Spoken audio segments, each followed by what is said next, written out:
یکی از کارهای شیطان ایجاد فراموشی در انسان است. وسایلی برمی‌انگیزد که آدمی غافل شده و یاد خدا را فراموش کند. لحظه غفلت از شیطان، غفلت از یاد و ذکر خدا را به دنبال دارد.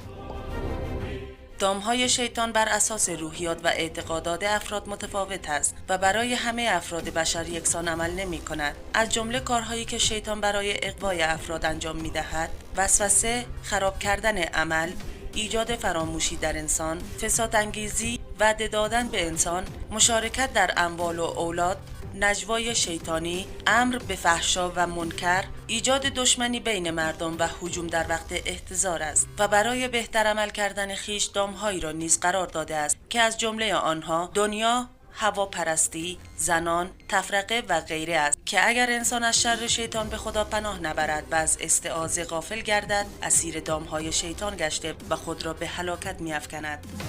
انسان موجودی مختار است و برای دستیابی به سعادت و رستگاری و کمال خود در دنیا و آخرت همواره در معرض اعمال اراده و انتخاب و تصمیم گیری است. هرگاه آدمی بتواند با اراده قوی مملو از ایمان این خواسته ها که توسط شیطان به دایره ذهن او هجوم میآورند قبل از اینکه منجر به عمل شوند تزکیه و تصفیه نماید و از بین آنها آن را که مطابق عقل و شرع است انجام دهد، انسان همواره در گزینش و انتخاب خود دو راه بیشتر ندارد. یکی راه شیطان و گمراهی است و دیگری راه کمال و صراط مستقیم و تمام تلاش شیطان آن است که بر سر راه مستقیم بنشیند و به عنوان یک رهزن ماهر نگذارد کسی این صراط را طی کند.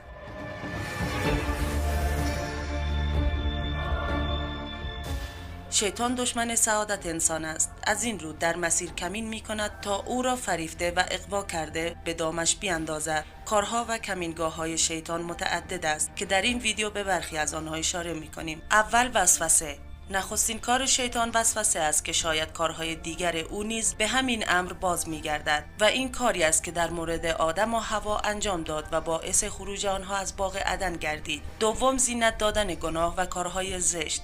از کارهای دیگر شیطان که سرلوحه برنامه‌های اوست، زینت دادن کارهای بد در نظر آدمیان است. یعنی بر اثر گناهان بسیار قلب انسان تیره و سخت و روح آنها انعطاف پذیر شده و شیطان با استفاده از روح هواپرستی اعمالش را در نظرش زینت داده و هر عمل زشتی را که انجام دهد زیبا و هر کار خلافی را ثواب میپندارد. سوم، دزدی ایمان و خراب کردن عمل. کار دیگر شیطان این است که تا میتواند نگذارد که فرزندان آدم کسی به قرب الهی برسد و به مقامات عالیه انسانی دست یابد. او از همان اول تا قیام قیامت در تلاش است که اصل ایمان را بگیرد، وگرنه کاری می کند که ایمان آدمی را ضعیف و کمتر کند و اگر از راه ایمان نتوانست وارد شود در باب فساد عمل خودش را انجام می دهد. سپس اگر فرشته خدمتگزار مقام انسان است، شیطان راهزن اوست. چهارم، ایجاد فراموشی در انسان. کار دیگر شیطان ایجاد فراموشی در انسان است. وسایلی برمی‌انگیزد که آدمی غافل شده و یاد خدا را فراموش کند. لحظه غفلت از شیطان، غفلت از یاد و ذکر خدا را به دنبال دارد. پنجم، فساد انگیزی. یکی دیگر از کارهای پلید شیطان این است که برای رسیدن به اهداف خود در بین مردم فساد انگیزی می کند. ششم، وعده دادن به انسان. کار دیگر شیطان وعده دادن به انسان و دعوت کردن او به سوی بدی هاست. هفتم، مشارکت در اموال و اولاد مردم. یکی دیگر از کارهای شیطان مشارکت در اموال و اولاد است، یعنی کاری که اموال و اولاد را به حرام آمیخته می کند.